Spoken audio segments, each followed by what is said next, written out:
Nós temos falado aqui na classe sobre problemas modernos, respostas antigas. Cada domingo tem sido um tema, né?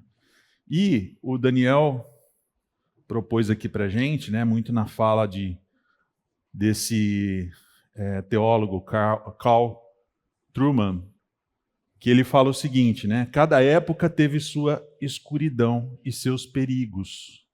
A tarefa do cristão não é reclamar do momento em que vive, mas entender os problemas e responder a eles de maneira apropriada.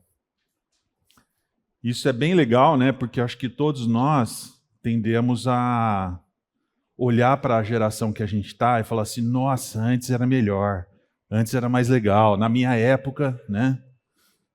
Músicas dos anos 80 eram as melhores, né? Então nós temos essa tendência a esse saudosismo, né? Olhar para trás e falar: antes era melhor, parece que agora não tem mais esperança, né? Para onde a gente está indo? E o fato é que, se você acompanha ali as escrituras, você vê que esse sentimento ele se repete ao longo da história, né? Então todos têm essa sensação, né, de que as coisas parecem que estão sempre piorando. Mas o que ele está propondo aqui é o seguinte: nossa tarefa não é reclamar do momento, não é murmurar sobre o momento, né? Mas a gente precisa entender os problemas e responder a eles de maneira apropriada, né? Então existem os problemas, a gente não pode ficar alheio a eles, né? Não pode olhar para eles e, minha geração era melhor, não vou nem... Nós precisamos entender, precisamos nos aprofundar nos problemas para definir qual que é a resposta mais apropriada, né? E é isso que nós temos feito aqui essas semanas, essas últimas 4 semanas. Tá? E hoje, o tema de hoje vai ser desigrejamento e a espiritualidade customizada. Então, primeiro, eu queria começar ouvindo um pouco de vocês. Vocês já ouviram essa palavra ou têm uma noção do que seria o desigrejamento? O que vocês entendem por desigrejamento? Aquelas pessoas que não acreditam na igreja como instituição, que não precisam de uma igreja de 4 paredes, todas as regras e tal. Se reúnem, tem parentes eles têm um grupo que se reúne cada vez na casa de um, lê a Bíblia e tal, não precisa estar vinculado a uma igreja. Legal. Então, olha, já vem um insight diferente para a gente. Acho que o conceito de que igreja não é tão necessário, eu não vou nela, talvez isso seja mais comum nós ouvirmos, mas o irmão trouxe para nós uma situação de grupo de pessoas que se reúnem regularmente na casa de um, na casa de outro, né, para estudar a palavra, para estar juntos, né? E dessa forma entenderem que eu não preciso de uma igreja, eu consigo fazer o que a igreja faria nessas reuniões aqui, né, entre os amigos. Que mais, pessoal? Que mais? Que mais vocês entendem por desigrejamento? Também tem pessoas que se frustraram na igreja e decidiram virar a margem dela. Uhum.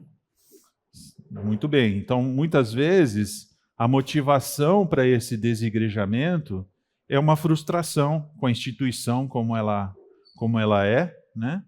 E as pessoas acabam olhando e falando: não, isso aqui não serve para mim, né? E, portanto, elas saem. E sobre espiritualidade customizada, o que vocês entendem? Então faz a sua, do seu jeito, né? Não tem uma referência fixa, né? Não tem uma verdade absoluta. Para mim, a espiritualidade é isso, o que é verdade para você não é para mim. Uhum.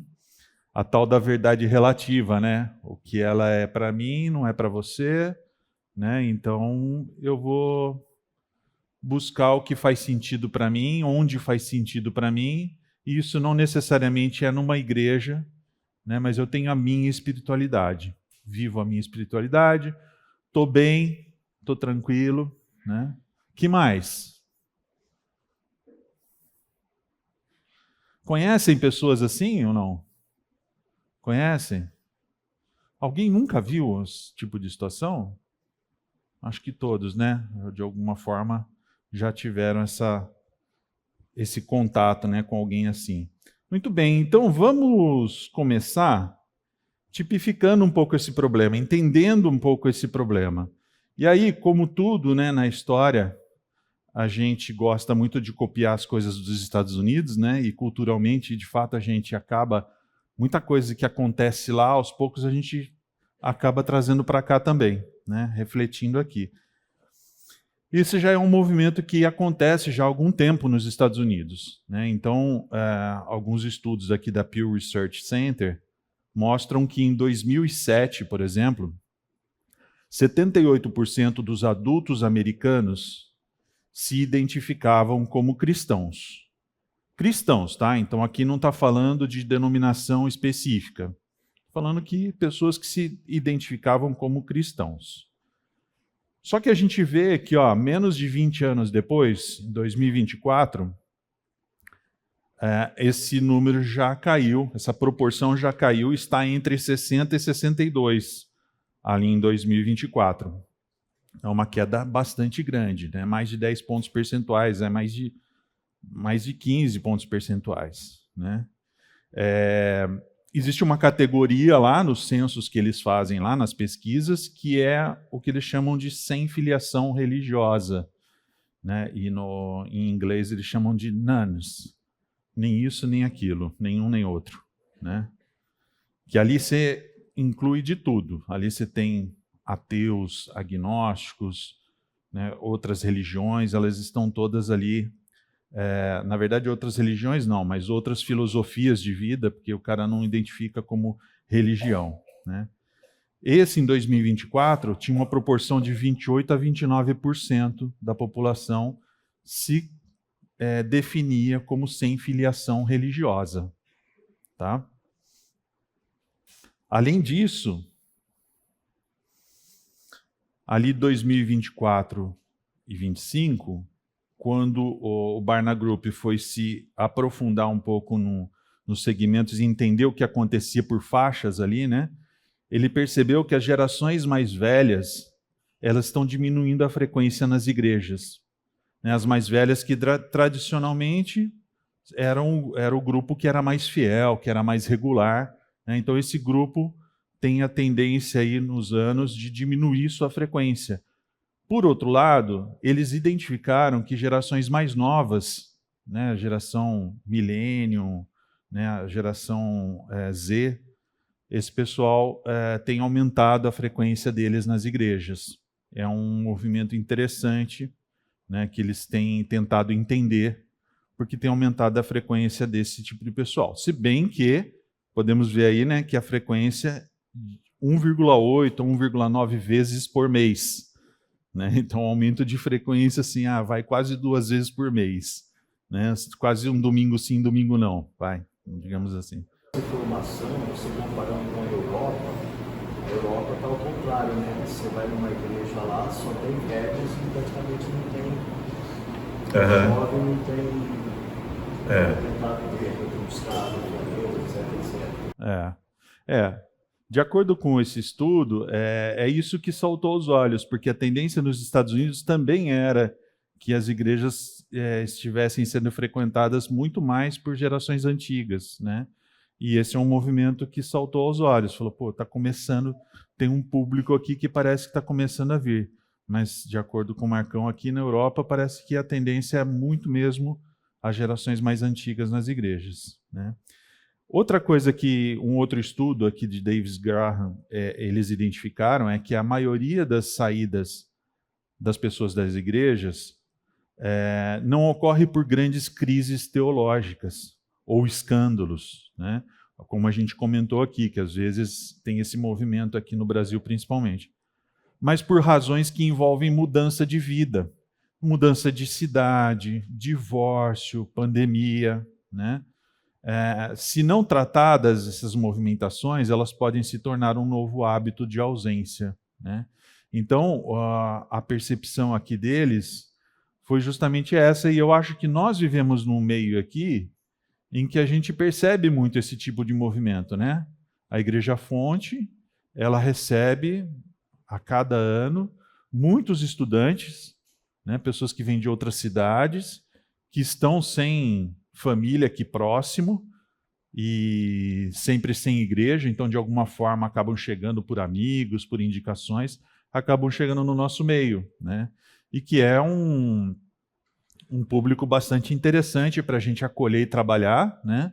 Justamente para não ter esse tipo de situação. A gente vê muitos casos, né, de pessoas que se mudam de cidade, não encontram uma igreja, ou às vezes não procura com tanto afinco, ou muitas vezes não encontra mesmo, dependendo se muda de país. Às vezes, dependendo do país para onde você vai, é muito difícil você encontrar uma igreja séria, né? Então muitos desanimam, acabam não buscando mais.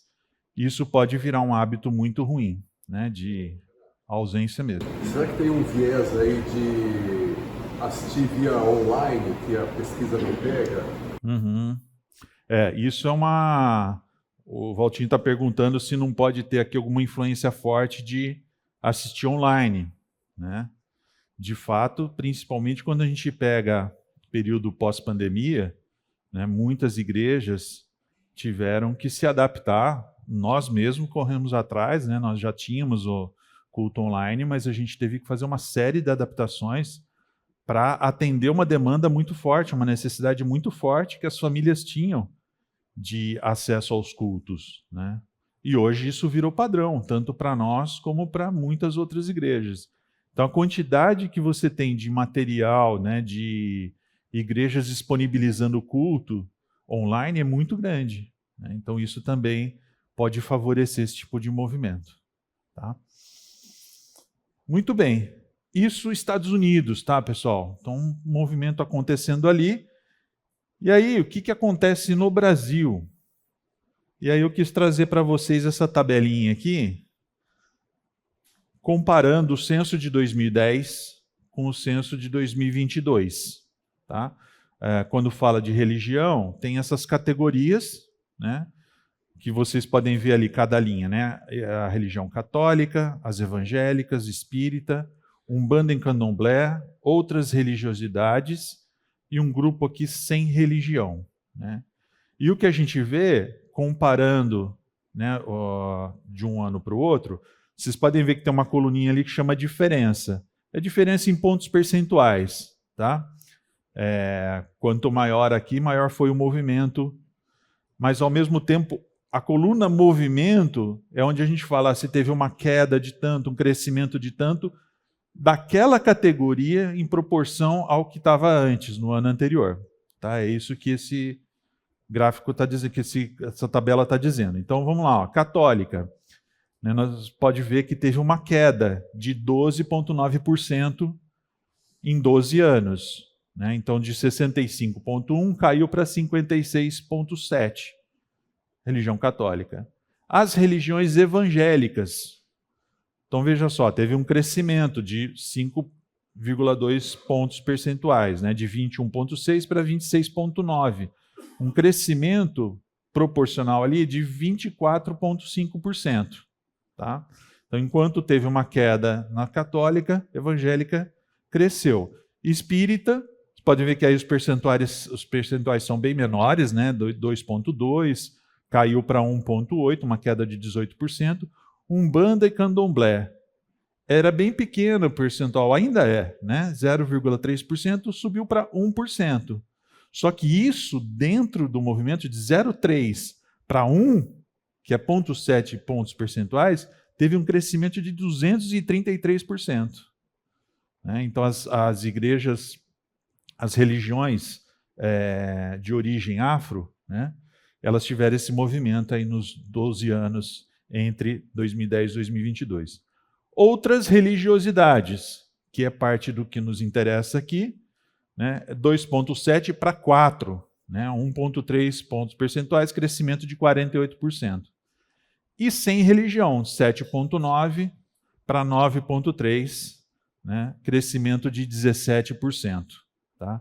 Então a gente vê aqui que teve uma redistribuição, né, ao mesmo tempo que a gente vê que caiu um pouco da católica, espalhou ali em evangélica, espalhou em Umbanda, em outras religiosidades, mas a gente vê que também teve um crescimento dos sem religião, né? Então, essa redistribuição não foi simplesmente, mas a gente vê que pessoas que foram entrevistadas em 2022 já tem uma parcela considerável que fala assim, não me identifico com nada disso, eu posso me considerar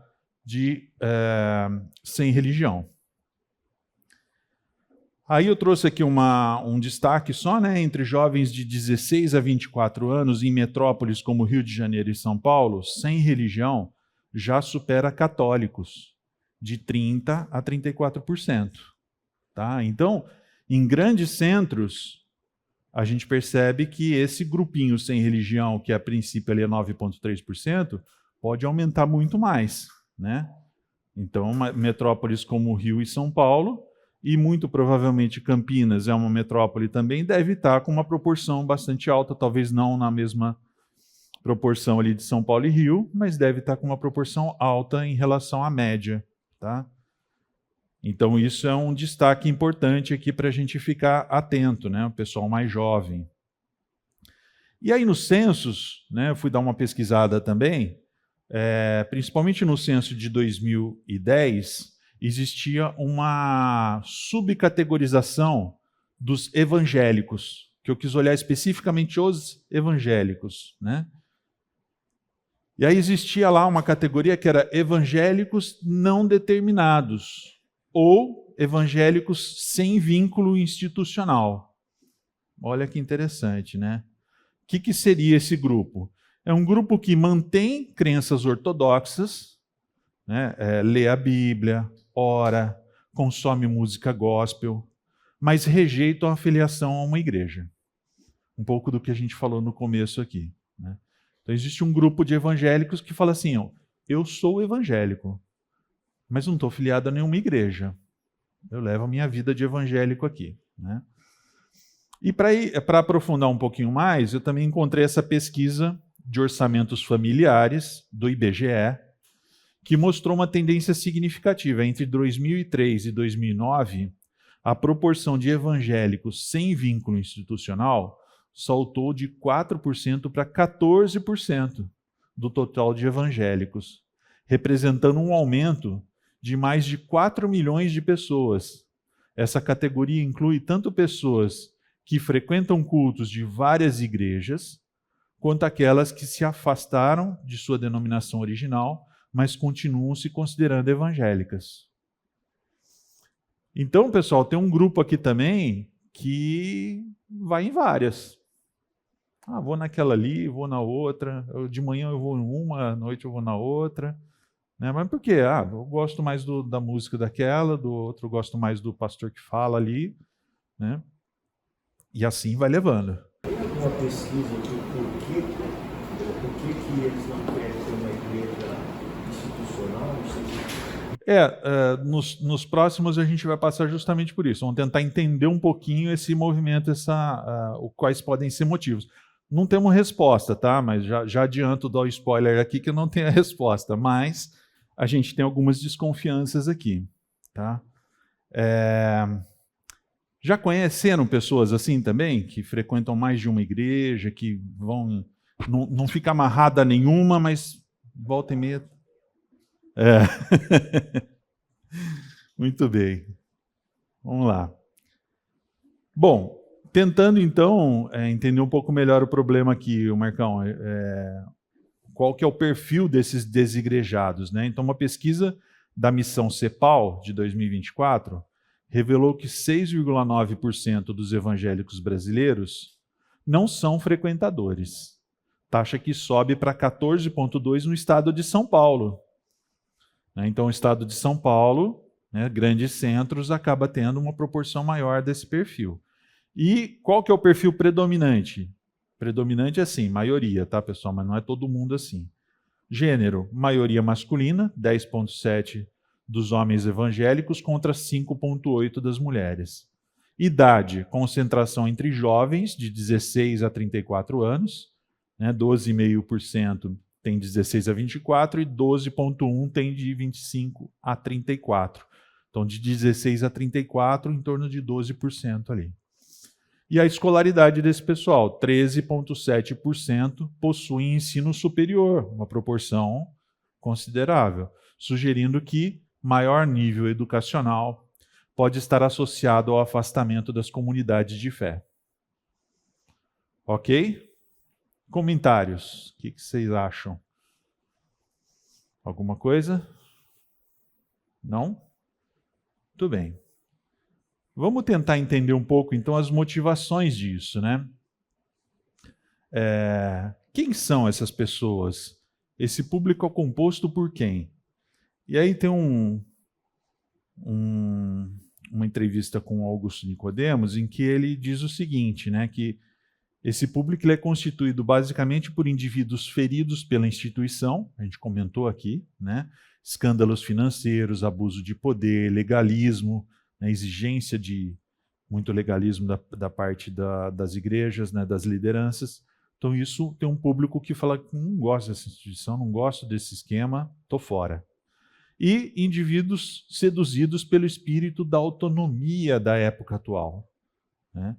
Então, o que a gente vê, né? Que nós somos, né, na sociedade atual, muito estimulados a buscar nossa autonomia, né? Grandes meios corporativos, a gente sempre ouviu isso, né? A gente sempre viu isso. Então, é muito valorizado o profissional que desenvolve sua autonomia, resolve problemas, não fica dependendo dos outros, né? Mas como sociedade, nós também temos sido provocados a buscar coisas de forma autônoma, né? O autodidata, o cara que busca conhecer as coisas por si só, resolver os problemas por si só, não depender dos outros, né? Não só não depender dos outros, mas criar os próprios conceitos, avaliar as coisas. Não, isso aqui é bom para mim, isso não é bom para mim, né? Então é uma cultura que prioriza bastante isso. Associado a isso vem o que os teólogos têm chamado de teologia de consumo, né? Quando a igreja falha em atender às demandas pessoais, seja por esse público ferido pela instituição, como os outros que buscam autonomia, né? Quando a igreja falha nisso, o indivíduo opta por uma fé solitária, acreditando ser possível viver o cristianismo sem o corpo. Tá? E aí, alguns teólogos, alguns estudiosos, eles vão se aprofundando nesse entendimento. Né? Então, tem uma expressão aqui que esse Charles Taylor chama de individualismo expressivo. Então, segundo Charles Taylor, o individualismo expressivo é um paradigma cultural no qual a obrigação moral primária do indivíduo não é mais obedecer a uma ordem transcendente ou servir à comunidade, mas ser fiel a si mesmo e expressar sua essência interior única. Né? Então, a gente ouve várias coisas assim, né, nos dias de hoje. Né? A pessoa expressar a essência interior única dela. Então, ela vai encontrar formas que só servem para ela, né? Só se encaixam no perfil dela. E buscar ser fiel a si mesmo. O indivíduo age como um curador, uma curadoria, né? Um curador da sua própria experiência metafísica, selecionando elementos que ressoam com sua identidade psicológica e descartando aquelas que exigem sacrifício, conformidade ou submissão. A autoridade desloca-se de fora, né? Antes estava fora, na Bíblia, na igreja, nas tradições, para dentro. O sentimento, a intuição, a ressonância pessoal. Né? É a pulverização da teologia em 200 milhões de religiões individuais. O Brasil tem mais de 200 milhões de habitantes. É como se nós tivéssemos mais de 200 milhões de religiões individuais, onde cada pessoa é o sumo sacerdote da sua própria seita, de um membro só. Né? Faz muito sentido isso, né? A gente pensar que, assim, muita religiosidade que a gente vê por aí, as pessoas nem querem conversar muito porque ela já fechou, né, questão com ela mesma. Não, eu me encontrei aqui, eu creio do meu jeito, né? E a gente acaba encontrando isso que a gente está chamando aqui de fé customizada, né? Em inglês, aquele do it yourself, né? Faça você mesmo, né? É a fé do faça você mesmo, né? Então é aquela, em português seria bricolagem, né? Você vai e compra os pedacinhos, vai montando. Então é a fé da bricolagem, né? Para o sociólogo Pierre Sankes, né, ele é um sociólogo estudioso das religiões brasileiras, concentrado nas brasileiras, o indivíduo pode frequentar um culto neopentecostal por promessa de prosperidade. Ele pode consultar o espiritismo para conforto com os mortos. E pode praticar meditação budista para alívio do estresse, sem sentir qualquer contradição cognitiva. A fé customizada permite que o indivíduo evite as arestas cortantes da doutrina, ele escolhe o conforto do Deus que abençoa, mas rejeita o Deus que ordena. Já viram pessoas assim? Já. Hã? O final dele não é muito feliz, né? Exatamente. Mas muitas vezes, né, Marcão? Muitas vezes, muitos desses nem céu e inferno não acreditam, né? Eles acreditam na paz interior na vida que estão levando aqui. E estão acreditando que eles estão compatibilizando as coisas e por isso eles sentem uma aparente paz, né? Não é difícil a gente ver pessoas assim na nossa sociedade, não, né? Isso também desemboca num conceito que é do cristão consumidor, né? Então, Tom Rainer, através da extensa pesquisa e consultoria eclesiástica dele, ele identifica a transição do membro do corpo para o consumidor eclesiástico como uma patologia central, né? O consumidor avalia a igreja com base no ROI, para quem já ouviu, né? Retorno sobre investimento, o ROI pessoal dele, né? O quanto ele gasta e qual é o retorno que isso traz para ele, né? A qualidade da música, a conveniência do estacionamento, o programa infantil e a oratória do pastor, né? Então, a gente vê muito disso, né? Eu fui na igreja tal, não gostei muito não. O pastor falou um negócio lá que não bateu com, né? Todo mundo é carrancudo, né? Cheguei no estacionamento lá, os caras são carrancudos, né? A música achei muito apagada. Eu gosto de um negócio mais, né, alegre. Deus é alegre, não é esse negócio parece estar morrendo, né? Não gostei não. Já ouvimos isso na nossa igreja aqui também, né? É comum.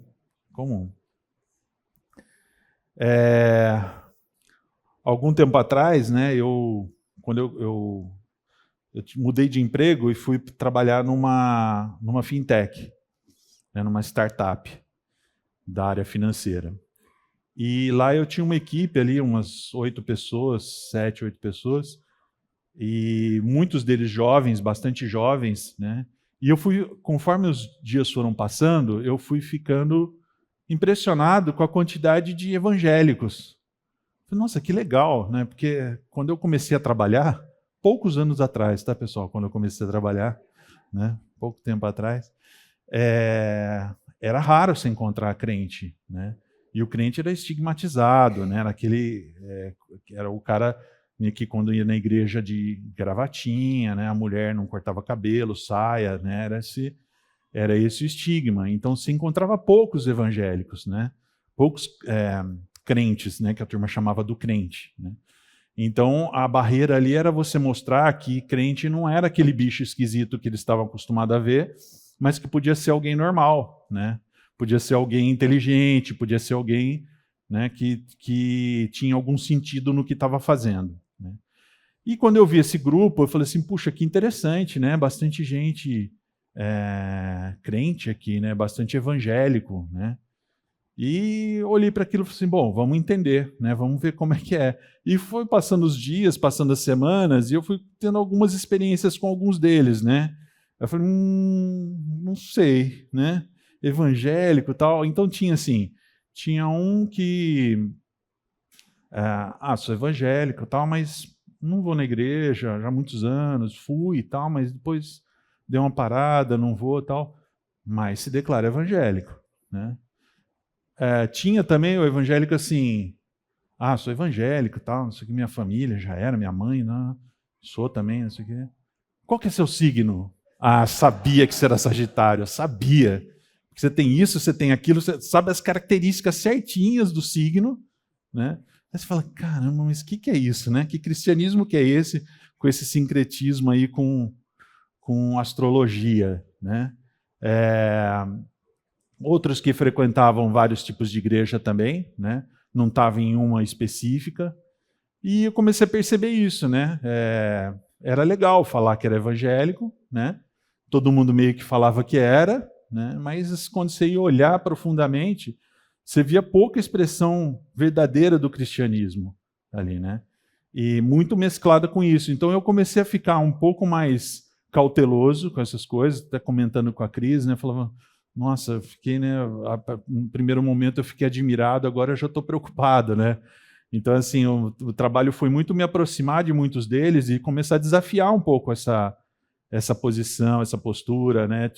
Tinha um dos rapazes lá que ele era bem explosivo, ele era bem, né? Era um cara muito bom tecnicamente no que ele fazia, ele era muito bom, mas de relacionamento era difícil com ele, que ele era um cara muito explosivo. Então eu tive altas conversas com ele, tanto no profissional como no pessoal, né, galera?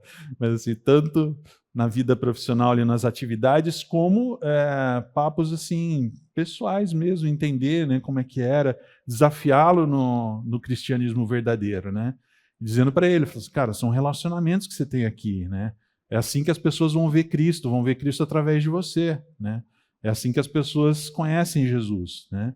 Com a gente se destacando e mostrando um cristianismo verdadeiro. E isso, aos poucos, eu fui percebendo alguns efeitos, em alguns, em outros não, né?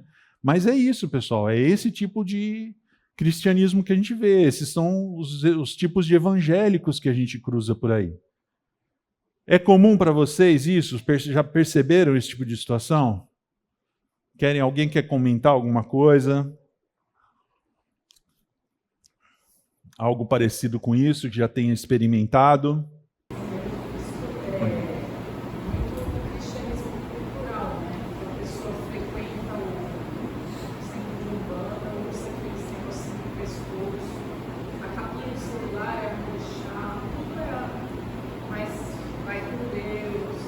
Deus me livre, não, Jesus está com a gente, uma mistura, porque ela mesma não percebe que as coisas são doentes e compatíveis.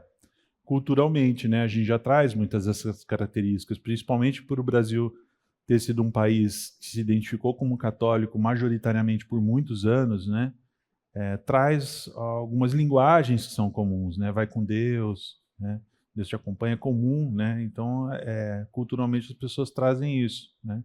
E existe também esse movimento também cultural, né, de resgatar raízes. Então, essa questão das religiões afro, né, vem muito nesse movimento de resgatar, né? Outro dia até eu vi um cortezinho, vocês devem ter visto também, né, no Instagram, de uma mulher ativista, né, do movimento negro, e ela falando que das religiões, como era, e estavam entrevistando uma africana, uma negra africana, né, e ela começou a descrever as várias religiões, né, da cultura afro e tal, e falando, e um linguajar assim que eu me perdi, eu não conheço tudo aquilo que ela foi falando, né. Mas a mulher, logo depois que ela terminou, falou assim, olha, só é importante vocês saberem que na África, majoritariamente, a religião majoritária lá é o evangélico neopentecostal. E é verdade, a gente tem aqui a Cris trabalha na GMO, né, que é uma missão que evangeliza pessoas da língua portuguesa pela internet, né? Então tem uma quantidade grande de voluntários que conectam pessoas que estão buscando a Deus via internet e acaba caindo nessa missão, e essa missão começa a trocar mensagens com a pessoa para evangelizar a pessoa. E tem muito, muito africano que são neopentecostais, muitos. Né? Então, às vezes, o movimento cultural até distorce a realidade, né? Você está achando que você está indo atrás de raízes, né, que vão te identificar com uma religiosidade verdadeira, quando, na verdade, nem mesmo lá é assim mais, né? Então, você está descolado daquela realidade. Né? Vale mais a narrativa do que a realidade. O que mais, pessoal? Uma linha que percorre todas essas características é o humanismo. Ou seja, nós voltamos o homem no centro, é o homem que decide. Exatamente. Esse movimento é majoritariamente marcado pelo humanismo, o homem no centro das coisas, né? Até quando eu estava preparando, eu vi um termo aqui, o cara falando assim, tem um movimento, como é que ele falou? Copérnico, né? Eu falei, peraí, Copérnico. Eu lembrei que o Copérnico, né, ele justamente falava que o homem não era o centro do universo, né? E o movimento que nós estamos é justamente esse, do homem olhar e falar, não, se eu estou bem, está tudo bem, né? E isso os afasta, né? Afasta as pessoas das outras, né? E acho que aqui conecta muito com a aula passada, né? Que a aula passada, o Daniel falou muito de conectividade, superconectividade, né? As pessoas e a interação pessoal deixada de em segundo plano, né? E é fato, a gente vê o mesmo movimento acontecendo aqui. Né? Na verdade, a conectividade via redes sociais e tudo mais é uma ferramenta gigantesca para esse movimento só crescer e, infelizmente, né, atingir várias pessoas. Qual que é o ponto de atenção aqui para nós, né, pessoal? A gente como igreja. E o Daniel também falou sobre isso na semana passada. Às vezes a gente acha que a nossa navegação ali, ela é... Oi? Neutra, né? Não, eu só me divirto, acompanho ali, vejo um pouquinho e tal. Mas a grande verdade, pessoal, se você for verificar, e acho que o Daniel também comentou, né, que o Piper falou que as redes sociais vieram no mundo justamente para acabar com a desculpa do crente que não tem tempo para as coisas. Né? E é verdade. Quanto tempo que a gente individualmente gasta nas redes sociais, por mais que a gente fale assim, não, mas eu não estou seguindo o influencer, isso e aquilo. Tá, mas você está vendo piadinha, você está vendo um monte de coisinha e você gasta horas fazendo isso. E quer queira, quer não, essas coisas estão impregnando na sua forma de ver o mundo. Né? Elas mudam a sua forma de ver o mundo. Daqui a pouco você está falando as mesmas coisas que as outras pessoas falam, né? Achando que você não está contaminado, mas você está reproduzindo vários pensamentos que o mundo aos pouquinhos está pingando ali, pingando na rede social. E nós estamos nos alimentando disso. Né? Quando talvez não, certamente, né, o ideal seria a gente estar gastando esse tempo de forma mais produtiva, né, enchendo a nossa cabeça com a palavra, né, enchendo os nossos ouvidos com as músicas cristãs verdadeiras, né, com músicas que refletem de fato a palavra do Senhor. Né. Então precisamos buscar esse tipo de coisa. A gente pode às vezes achar que nós não estamos vulneráveis a esse tipo de situação, mas estamos, pessoal. Cada vez mais a gente tem sentido, mesmo no meio da igreja, né, as pessoas impregnadas com conceitos que vêm de fora, tentando compatibilizar esses conceitos com conceitos cristãos e que muitas vezes não batem, são antagônicos. Para você acreditar um, você tem que desacreditar do outro. Né? Não cabe. Tá? Bom, pelo relógio ali 10h11, vamos dar uma paradinha então para o nosso intervalo e depois a gente vai voltar para ver o que a palavra fala disso então. Tá? Acho que com isso a gente conseguiu mapear um pouquinho, né, do que é o problema, quais são as motivações em torno desse problema. Né? Como a gente já tinha comentado aqui, alguns comentários que também nós tivemos aqui no intervalo, eu acho que a pandemia, infelizmente, foi um combustível gigante para esse tipo de movimento. Né?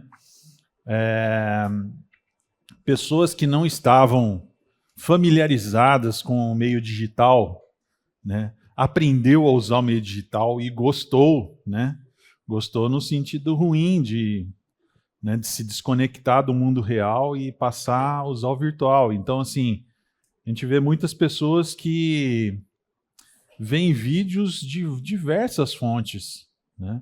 E tem pastores coach, né, de monte por aí, né? E lá nesse trabalho que eu falei para vocês, né, eu também conheci pessoas lá que frequentavam a igreja, participavam da igreja, mas se alimentavam também desses pastores coach, né, na internet. E às vezes alguns que a gente olhava e falava assim, que perigo, que cuidado que tem que tomar com isso, né? Então, a curadoria, né, ela tem que ser pela palavra, né? E ter uma autoridade, ter uma igreja como autoridade, né, que tem pessoas formadas, preparadas para fazer isso, para nos orientar, é super importante, né? Não dá para a gente acreditar em qualquer coisa que a gente ouve aí pela internet. Muito bem. Quais são as consequências disso, então? Dado que a gente tem esse movimento acontecendo, né? Dado que a gente entendeu um pouquinho quais são os mecanismos que estimulam esse tipo de movimento. Que consequências isso traz? Então, as pessoas que buscam viver uma autonomia, e isso para nós, pessoal, é bastante relevante, a gente pensando no público mais jovem, né? O público que está chegando. Por exemplo, falar lá dos Estados Unidos, né? Que tem um público das gerações mais recentes que tem despertado o interesse. E é verdade, se vocês perceberem, tem uma galera mais jovem que está interessada, quer entender, quer conhecer, está disposto a estudar, está disposto a sentar para conhecer. Então nós não podemos perder essa oportunidade, é uma oportunidade importante da gente trabalhar. A gente como indivíduo, né, nos contatos que a gente tem, e a gente como igreja, né, a gente está preparado para atender esse público também, né? Acho que a iniciativa, por exemplo, desse curso eu achei fantástica, né? Problemas modernos, a gente tratou de assuntos aqui que estão, né, na crista da onda aí, em termos de sociedade, né? Então, bastante relevante, é importante a gente estar se alimentando com essas coisas para saber como agirmos pessoalmente e como agirmos como igreja, né? E aí a gente pode perceber que esse público, conforme esse público se alimenta dessa cultura, né, dessa forma, desse cristianismo consumista, né, do faça você mesmo, né, isso começa a trazer uma série de impactos para as pessoas, na vida das pessoas. Daniel comentou várias aqui na semana passada, né, impactos da superconectividade, né? A pessoa parece que é a era que a gente mais está perto das pessoas, mas ao mesmo tempo a época que a gente está mais longe das pessoas, né? Às vezes você está próximo fisicamente e longe, né, pessoalmente, de amizade, de relacionamento, né? Então, consequências que isso pode trazer, né? Dividir em 3 grandes grupos. O primeiro, impactos psicológicos, né? Esse tipo de cultura e de vida pode trazer para a gente uma fragilidade emocional e depressão. Vocês concordam também que parece que é a época que a gente mais ouve falar sobre depressão, burnout, né? Parece que essas coisas parece que explodiram depois da pandemia, né? Eu sempre fico naquela dúvida, né? Explodiu porque agora a gente tem mais acesso à informação e está sabendo mais? Ou explodiu porque cresceu mesmo? Tem as duas coisas acontecendo, mas que cresceu, cresceu, porque a gente começa a ver pessoas ao redor da gente, né? Pessoas conhecidas nossas que estão sofrendo com esses males modernos aqui, né? A fé customizada, ela elimina a negatividade do outro, e vejam que é o outro com O maiúsculo, né? Do Senhor, né? De Deus, criando um circuito autorreferencial que alimenta o narcisismo espiritual e pode resultar em esgotamento do eu. Eu sou o centro de tudo, eu que tenho que resolver tudo, e às vezes eu não resolvo tudo, né? E aí disso vem depressão e burnout, porque esgota o eu. Meu único recurso era eu, e eu não estou resolvendo, né? Então isso pode trazer depressão e burnout. O Senhor viu isso na criação do homem, né? Quando o Senhor olhou, né, Adão olhava para os animais e falava, puxa, todos eles têm anda em duplinha, né? E eu não tenho minha duplinha, né? E aí Deus fala que lá no contexto da Trindade não é bom que o homem esteja só. E dali ele decidiu criar a mulher. Ou seja, o homem, ele foi criado para viver socialmente, para viver acompanhado, para viver próximo das pessoas, se relacionando, e não sozinho. Então, o estar sozinho vai trazer impactos. Um deles é o impacto psicológico aqui. Ok? Pessoal, qualquer comentário, levante a mão aí. Com. Existe uma conferência, eles estavam falando sobre a tendência da sociedade de colocar a identidade em você mesmo. Então, quem eu sou? É quem eu acho que eu sou. É o que me traz alegria, o que me traz prazer, e blá blá blá. Essa história que a gente ouve bastante. Então, você acha que você é aquilo que você sente que você é. Só que quando você centraliza tudo em você mesmo, você está colocando o peso da sua vida num ponto muito frágil, que flutua, que muda, a sua emoção vai de um lado para o outro.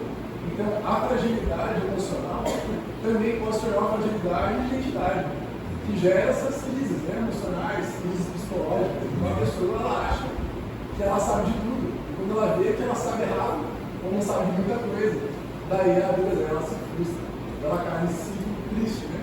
Então, quando a gente coloca a nossa identidade no Senhor, um alicerce firme, né, a rocha eterna, a gente se livra desse perigo, né, dessa fragilidade. Perfeito, é isso. Né, a fragilidade do eu que é construído por nós mesmos, né? Com a nossa identidade, né? Que a gente é tão estimulado a fazer, né? Criar a nossa individualidade. Só que eu viro a resposta para tudo da minha vida, né? E eu não dou conta. Nenhum de nós dá conta, a gente sabe disso, né? Então isso muitas vezes é razão de depressão e burnout em muita gente aí. Muito bem. Ainda impactos psicológicos. Estagnação do desenvolvimento pessoal. Sem a frustração real ou confronto externo, a fé desenhada pelo próprio indivíduo não gera a frustração ótima, que é tão necessária ao amadurecimento psicológico, impedindo um crescimento emocional e resiliência, né, diante dos problemas. Provérbios 27:17 fala: assim como o ferro afia o ferro, o homem afia o seu companheiro. Pessoal, o que significa o ferro afia o ferro? Vocês já viram, né? Sendo aqui, né? É o ferro afia o ferro. E quando faz isso, o que sai na hora que faz assim? Sai faísca, sai faísca. Então, quando está falando aqui que o ferro afia o ferro, são os atritos que a gente tem mesmo em comunidade, que às vezes sai faísca. E eu preciso lidar com isso, eu preciso aprender que isso é parte da vida, né? Eu não posso fugir disso. Não posso, não, lá é muito, nossa, tem uns atritos. Eu tive um atrito com um irmão lá e saí da igreja, né? Então, eu não posso buscar um ambiente que isso não exista, porque isso é importantíssimo para trabalhar em nós, né? Desenvolver o nosso crescimento emocional e a nossa resiliência, né? Às vezes eu converso com os meus filhos, né? Um tempo atrás estava conversando que eu acredito mesmo que a fé cristã e o convívio em igreja traz para os nossos jovens um diferencial gigantesco em relação aos jovens do mundo, né? Diferencial até competitivo no mercado de trabalho, por exemplo, né? Dificilmente você vai encontrar jovens que discutem coisas profundas da vida em grupo, né? Que eu fico encantado, eu trabalho aqui no Semear, aqui com o Louvor Infantil, fico encantado de ver vários jovens, né, cuidando de criança. Quando que um jovem do mundo está preocupado com uma criança, né, tratar direito? Não está preocupado, né? Então nós temos aqui professores, né, jovens que dão aula para pré-adolescentes, para adolescentes, né? Então esse contato, né, e perceber que a igreja não é perfeita, a igreja tem problema, né? Nossa igreja tem vários. Se a gente fosse levantar aqui e levantar a mão, várias pessoas levantariam a mão. Somos uma igreja composta por seres humanos, né, pessoal? Seres humanos falhos. Nós viemos parar aqui porque o eu não funcionava. Eu precisava de uma referência real, que era o Senhor. Então eu costumo dizer que você vai encontrar gente problemática na igreja? Vai, às vezes até mais do que fora, porque o pessoal veio, né, chegou aqui, nós somos também, tá? Se for pedir opinião honesta para as pessoas, talvez você vá ouvir coisas que você não esperava sobre você, né? Então, isso é parte da convivência. Mas isso traz para nós saúde até mental. Instabilidade existencial, um pouco do que o Concon falou também. A ausência de rituais comunitários remove estruturas simbólicas que estabilizam a vida cotidiana, deixando o indivíduo mais vulnerável à ansiedade, à volatilidade emocional e à sensação de vazio. Então, pessoal, mesmo ritos que a gente tem na igreja, né? Ceia, o louvor congregacional, todo mundo junto, são referências importantes para a gente, né? Isso traz uma estabilidade, uma sensação de pertencimento, né? Não ter isso, de você levar a sua vida do seu jeito, pode trazer uma instabilidade existencial. O que eu sou, quem eu sou, onde eu pertenço a quê? Né? Então, ter identidade com um grupo é super importante do ponto de vista da nossa saúde mental, né? E aí o versículo que eu trouxe como referência aqui é o Salmo 90, 12. Ensina-nos a contar os nossos dias para que o nosso coração alcance sabedoria. Lembrando que coração era o centro do pensamento, da razão, né? No homem antigo, né? Nos povos mais antigos. E aí, contar os nossos dias é ter noção do que acontece em volta de mim, né? Eu percebo, eu tenho um rito, eu tenho... Ah, sim, boa. Pessoal, assinem as listas aí, desculpa, eu esqueci de passar. Então, ter essa habilidade de olhar para o ambiente, saber viver nesse ambiente, saber contar os nossos dias, saber avaliar o que está acontecendo nesse mundo, traz para nós sabedoria. Tá? A palavra já dizia isso. Tá? Impactos agora sociais, né? Vimos ali impactos psicológicos, né, da saúde mental, e impactos sociais. Isolamento e erosão do senso de pertencimento. A fé solitária, ela enfraquece lados comunitários, substituindo o nós por uma experiência individualizada que aprofunda a solidão existencial. A gente estava falando do outro de saúde mental, mas tem muito a ver com esse daqui, né?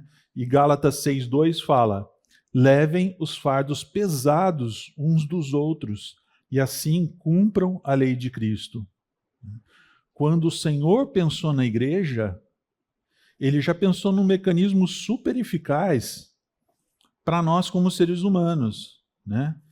Então, o que ele fala aqui? Que nós devemos levar os fardos pesados. Nós sabemos o que são fardos pesados, né? Eu tenho certeza que cada um de nós aqui, quando para pensar em fardo pesado, já vai vir algo na sua mente, que é algo que você já carregou ou algo que você está carregando.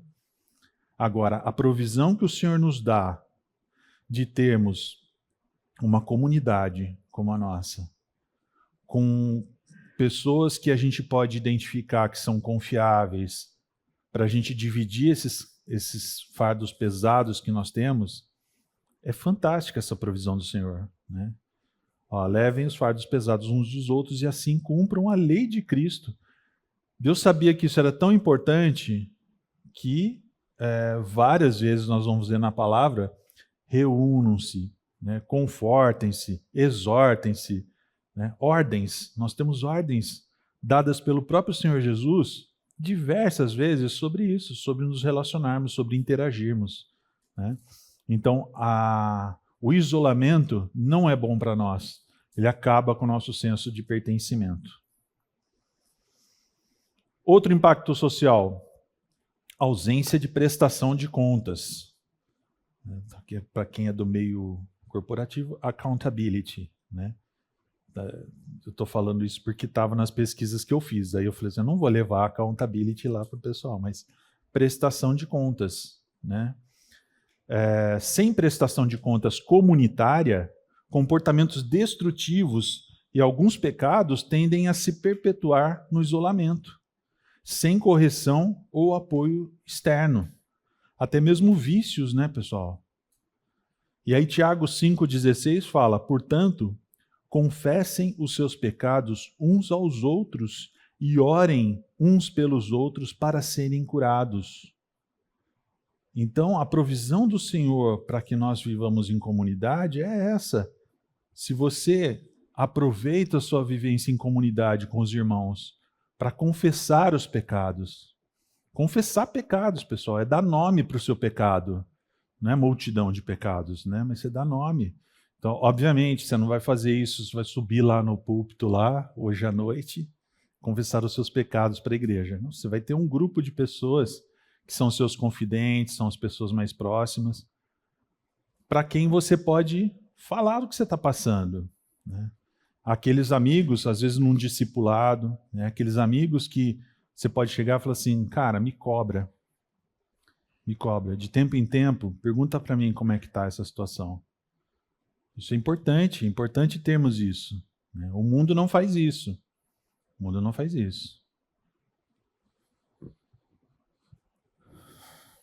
Muito bem. Ainda nos impactos sociais, perda de capital social e suporte em crises. Evidências empíricas indicam que a espiritualidade privada não gera os mesmos níveis de suporte social, regulação comportamental e cuidado mútuo observados na prática religiosa comunitária. Aqui eu trouxe só essa frase resumindo, mas tinha estudos mostrando, estudos seculares, tá? Não é estudos do meio cristão, não. Mas estudos seculares mostrando que pessoas com religiosidade, com mais religiosidade, tinham índices de depressão, índices de saúde melhores do que outros, né? Então, isso também é uma providência do Senhor. Em Eclesiastes 4, 9 e 10 diz: é melhor ter companhia do que estar sozinho, porque maior é a recompensa do trabalho de duas pessoas. Se um cair, o amigo pode ajudá-lo a levantar-se. Mas pobre do homem que cai e não tem quem o ajude a levantar-se. E isso, pessoal, talvez muitos de vocês aqui, se a gente fosse dar essa oportunidade, teria condição de dar seu testemunho aqui, de quantas vezes a comunidade, né, da sua igreja local te acolheu de alguma forma, né, em momentos mais difíceis. A gente vê várias situações, a gente vê situações de doença, que várias irmãs se juntam para levar comida na casa da pessoa, a pessoa está sem condição de fazer comida, né, não está com cabeça, não está com tempo, né? A gente vê situações como essa, a gente vê vários tipos de acolhimento que só a comunidade consegue trazer, só a vivência em comunidade consegue trazer, né? E Eclesiastes está falando isso, coisas básicas, ó, se um cai, tem o outro para levantar, né? É que nem o menino que foi deixado lá no meio, em cima da montanha, coitado, sozinho não consegue voltar, o cara andou 20 quilômetros para chegar na fazenda lá, né? Melhor seria se estivesse com alguém que manja, né, de trilha, né? Faz a trilha direitinho. Então, vida em comunidade é importante. Impactos teológicos, né? Um impacto teológico grande dessa cultura, distorção da imagem de Deus. O Deus customizado é moldado à vontade do indivíduo, tornando-se incapaz de confrontar o pecado ou exigir transformação, o que compete à noção bíblica de soberania divina, compromete a noção bíblica de soberania divina, né? Então, um Deus que é soberano, ele diz o que eu devo e não devo fazer. Ele diz o que é aceitável para ele e não, já que ele é o Criador, ele criou. Então ele pode dizer, né? Agora, quando eu customizo e crio um Deus do meu jeito, é o Deus que me atende, que faz só o que eu quero, que eu gosto, né? E aí Isaías 45:9 mostra que o Senhor falando, né? Ai daquele que contende com o seu Criador, daquele que não passa de um caco entre os cacos no chão. Acaso o barro pode dizer ao oleiro, o que você está fazendo? É nesse trecho que fala, né, que Deus não teve ninguém que o aconselhasse para criar as coisas, né, para criar o mundo. Esse é o nosso Deus. Esse é o nosso Deus soberano, que perto dele a gente é um caco de barro, né?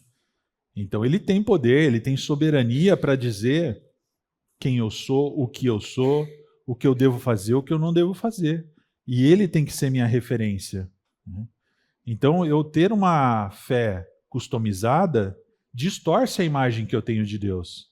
Porque eu só fico com o Deus bonzinho, né? Com Deus que, lógico, né, pessoal, não estou querendo dizer que nós temos um Deus mau, né? Mas nós temos um Deus a quem devemos temor, né? A quem devemos respeito, né? E a fé customizada não proporciona isso. Tudo bem até aqui? Algum comentário? Não? Outro impacto teológico, rejeição da autoridade espiritual. A fé customizada substitui escrituras interpretadas em comunidade, né, com lideranças preparadas, né, que estudaram para aquilo, né, interpretadas em comunidade, por autonomia individual, alinhando-se à crítica teológica de que a autolegislação é raiz da imaturidade espiritual. Então a autoridade teológica ali é você mesmo. Né? Então você vê um conceito lá, não, esse conceito não gostei não. Eu não gosto de acreditar num Deus assim. Para mim, Deus é de outro jeito. Né?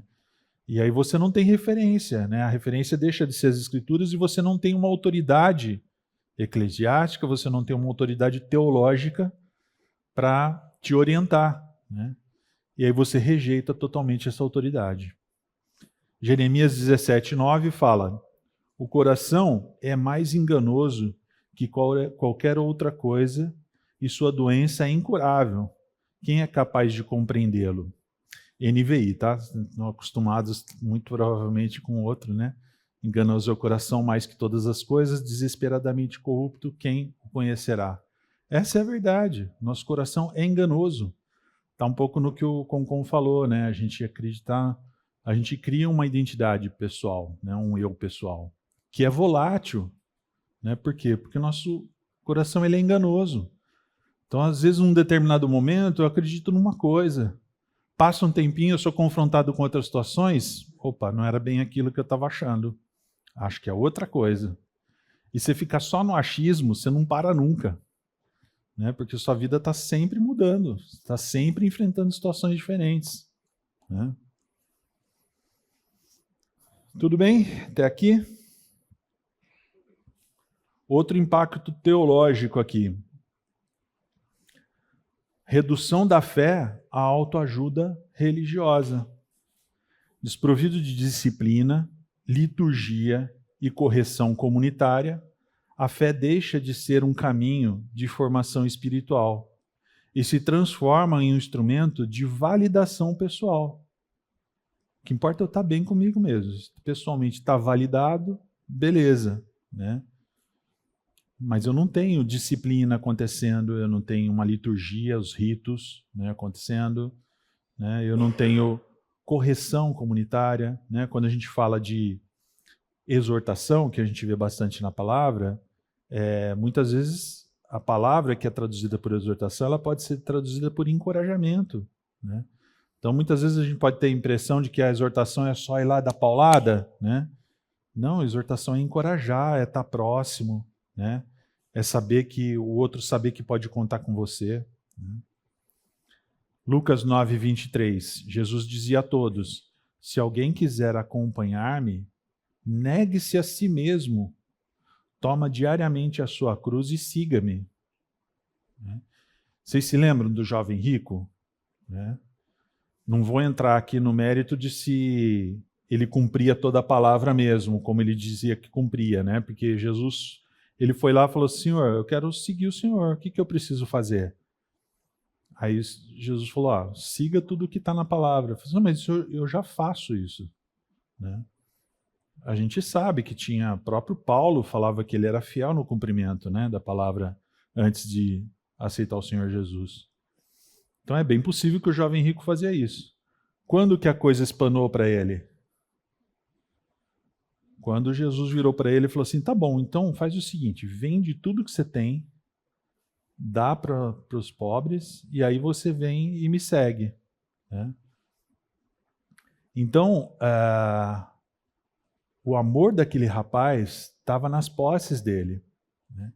Ele abrir mão de tudo aquilo envolvia negar-se a si mesmo. Negar o que ele tinha de mais valioso para ele. O que ele tinha de mais valioso eram as posses dele. Né? E o que o Senhor pede de nós, como seguidores dele, é o negar-se a si mesmo. Então essa identidade que muitas vezes nós podemos estar querendo criar, essa individualidade, é ela que nós precisamos negar. É a ela que nós precisamos negar para seguir o Senhor Jesus. Porque nós temos uma nova identidade no Senhor Jesus. E a identidade que é justificada pelo sacrifício do Senhor Jesus. É através do Senhor Jesus que Deus olha para nós como seres justificados. Né? Então precisamos nos apropriar disso. É essa identidade que nós precisamos ter, não essa que a gente constrói. Tudo bem, pessoal? Tudo bem? Impactos psicológicos, impactos sociais, impactos teológicos. Muitos deles, né, têm aqui uma conexão. Tá bom, então se nós já identificamos o problema, discutimos um pouco de como é que o que motivou esse problema, o que motiva, quais são consequências desse problema. O que a gente pode fazer agora diante disso? Esse é o bloco que a gente vai falar daqui do o que fazer. Então eu quis trazer um pouco para vocês algumas aplicações práticas para nós, né, como igreja. Então, primeiro, reafirmar o compromisso com a igreja local. Já falei disso em outras aulas de outras classes que eu dei, né? Existe o crente esquenta-banco, né? Que é aquele crente que vem, senta lá na cadeirinha dele, termina, muitas vezes não acendeu as luzes ainda do salão e ele já levanta e vai embora, né? Tem um compromisso, vai embora. Né? Então tem o crente esquenta-banco. Né? Tem o crente que choveu, não vem. Né? Que é de açúcar, né? Que o Daniel também falou. O crente de açúcar, que derrete. Se pingar nele, já era. Né? Tem o crente que, dia de corrida, não dá para perder. Né? Futebol, não dá para perder. Né? Tem o crente que vem e deixa os filhos na classe e sai e volta depois no final para buscar. Né? Verdade, tá, pessoal? Já vimos situações assim. Né? Se mandar mensagem que precisa chamar o pai, não estou na igreja agora. Né? Então, temos essas situações. Então, primeiro ponto aqui, reafirmar o nosso compromisso com a igreja local. Combater a fé customizada exige recuperar a igreja local como expressão concreta da vida cristã, onde a fé é vivida em comunidade e por meio de doutrina, comunhão e compromisso mútuo. O crente floresce segundo o desenho de Deus. Atos 2:42. A igreja primitiva vivia assim, olha lá. Eles se dedicavam ao ensino dos apóstolos, à comunhão, ao partir do pão e às orações. Partir do pão não necessariamente a ceia do Senhor, mas também, tá? Mas o dia a dia mesmo, né? De estar juntos, conviver. Né? A igreja primitiva fazia isso. Precisamos resgatar isso. E você individualmente, conforme a gente vai falando, avalie. Como é que está a sua participação na igreja? Você vem só para esquentar banco? Ou você participa de alguma forma? Você está envolvido em algum ministério? Né? Pense que os seus irmãos precisam de você também. Né? Você pode ajudar os seus irmãos também. Né? E não só receber. A gente é uma cultura, essa cultura do cristão consumidor, é isso, é o cristão que recebe. É por isso que é fácil, eu abro a internet e assisto o culto pela internet, estou recebendo. Ali eu não sou confrontado, né? Eu não tenho que me preocupar com que roupa que eu vou, né? Eu estou ali de boa, tal. Então, compromisso com a igreja local, avalie aí. Segunda aplicação prática que a gente pode trazer aqui. Aceitar a imperfeição da comunidade cristã. A fé madura rejeita a igreja idealizada e permanece na igreja real, reconhecendo que é na convivência com pessoas falhas e nas frustrações que a graça é praticada e o amor cristão se torna concreto. Quando eu era adolescente, de novo há pouco tempo atrás, né, eu ia na casa de um amigo meu e o pai dele, cristão já há muito tempo, também muitos anos, não parava em igreja nenhuma. Parava em igreja nenhuma. Cada uma tinha um problema. Chegou a frequentar o Salão do Reino aqui na entrada da Testemunho de Jeová ali e tal. E não encaixou em nenhuma. E aí ele vivia lá na casa dele, tinha todo o vocabulário evangélico, cristão e tal, mas frustrado com relacionamentos, frustrado com atritos que ele teve em outras igrejas. Pessoal, tem atrito, não tem como, vai ter mesmo. A gente que lidera alguns grupos e ministérios aqui, muitas vezes a gente tem que lidar com isso, né? Vou fazer a escala tal. Não bota fulano com ciclano que, sai faísca. A faísca do ferro que afia o ferro, sai. Então, muitas vezes você tem que tomar uns cuidados ali de, né, fazer escala para não combinar aquelas... Gente, isso é parte da vida. É parte, nós temos que aprender a conviver com isso. Às vezes tem irmão que precisa ser confrontado. Fala assim, cara, na escala vai ficar assim, mas você precisa aprender a lidar com isso. O que acontece? Né? Você não precisa ser o melhor amigo do outro ali, mas você tem que aprender a lidar com ele. Olha o que fala em Efésios 4:2. Sejam completamente humildes e dóceis e sejam pacientes, suportando uns aos outros com amor.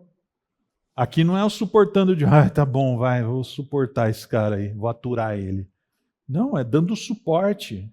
Nós somos suporte uns para os outros, né?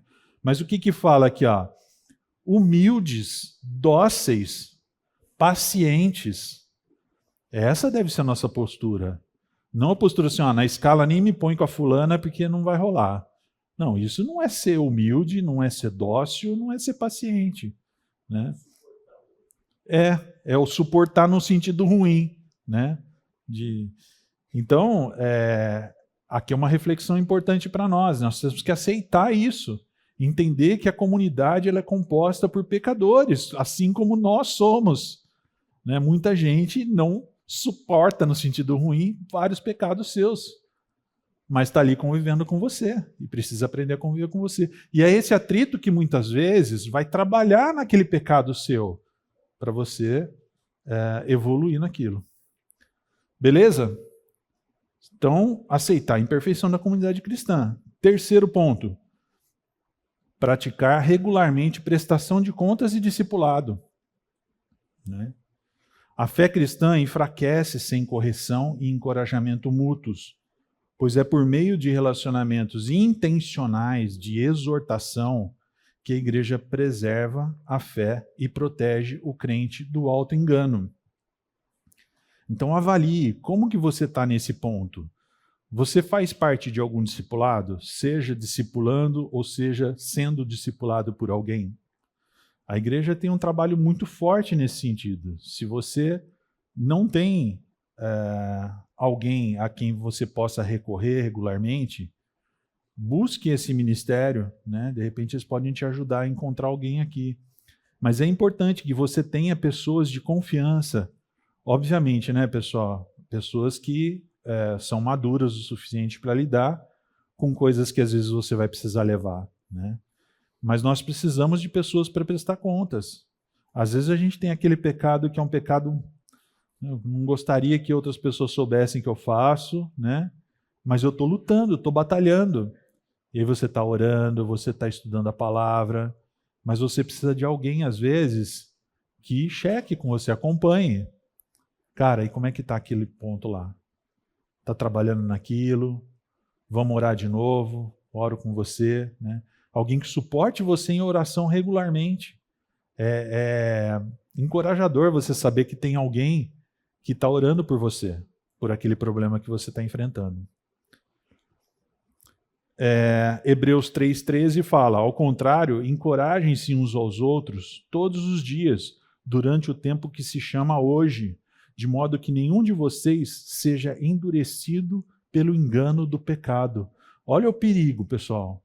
Se a gente não presta contas, se a gente não tem irmãos que nos encorajem, a gente corre o risco de sermos endurecidos pelo engano do pecado. O pecado está ali, frequentemente ali, te assediando, né? Você está dando brecha para ele. Daqui a um tempo, você vai achar que não é tão grave assim. Né? Você vai achar que é comum, que é normal. Né? Você fica endurecido pelo engano do pecado. E por fim, recentralizar a vida cristã nas práticas instituídas por Cristo. A fé cristã se mantém saudável quando é continuamente orientada pela palavra, pelas práticas estabelecidas pelo Senhor e pela vida comunitária, que deslocam o centro da espiritualidade do indivíduo para a obra objetiva de Cristo no meio do seu povo.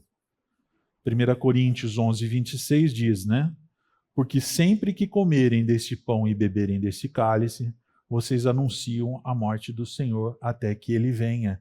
Esse versículo, para quem se lembra, está naquela sequência que muitas vezes na ceia a gente ouve, né? Tomou o pão, tomou o cálice, disse isso e aquilo, e no final ele diz isso, né? Sempre que comerem e beberem, ou seja, mesmo o ritual da ceia, né? Ele tem uma função muito clara. Vocês anunciam a morte do Senhor até que ele venha.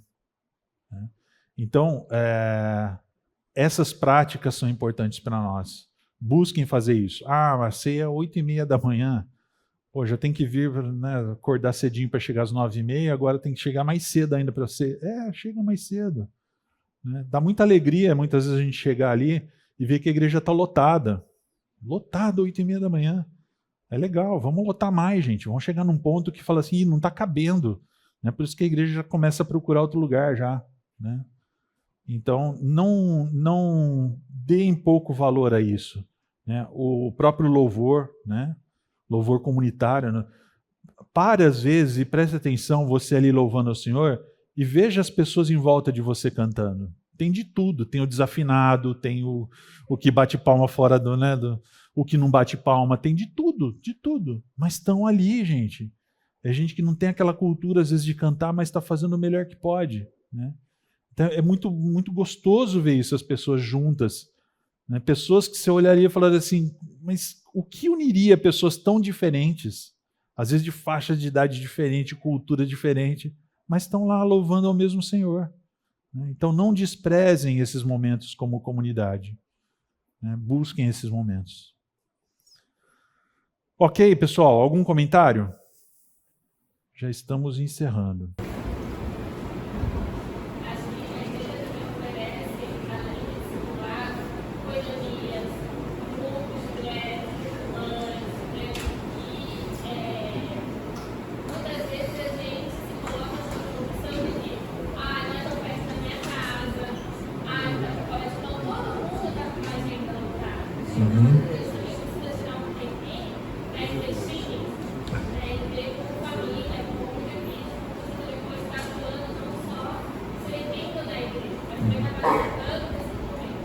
Muito bom. É isso mesmo. Então, o comentário aqui é esse, que a igreja oferece vários outros tipos de atividade, vários outros tipos de encontro. Cada vez mais vocês podem perceber que são criados grupos para segmentos específicos da sociedade. Por quê? Porque a igreja vai ficando grande e começa a ter uma demanda grande também por assuntos específicos. Né? Então, há algum tempo atrás foi criado um grupo de mulheres viúvas, né? Nós várias situações nós tivemos aqui de maridos, né, que faleceram, né, e ter esse grupo de apoio, né, que estuda a palavra juntos, focado naquele tema. Então busquem essas coisas, não só discipulado, não só culto, mas koinonias, grupos específicos.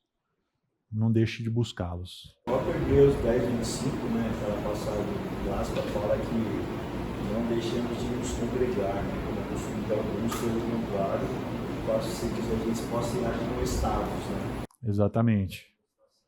Marcão está falando de Hebreus 10:25, que é o texto clássico de não deixemos de nos congregar.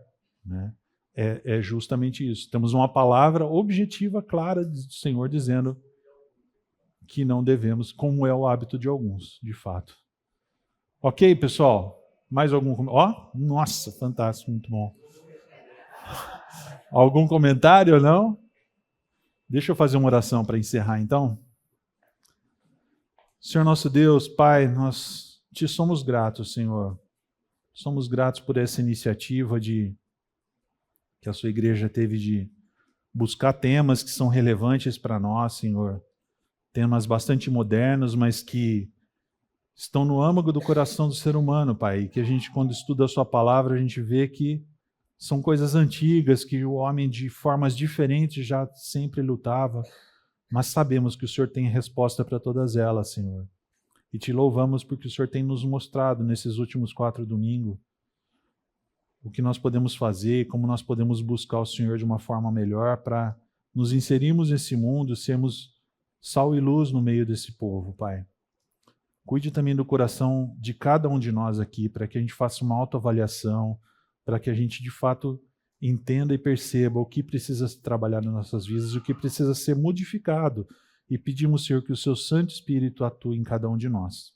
Obrigado, Pai, por esse domingo. Nos leve em segurança agora para os almoços e que a gente tenha um bom domingo e uma boa semana. É o que nós te pedimos.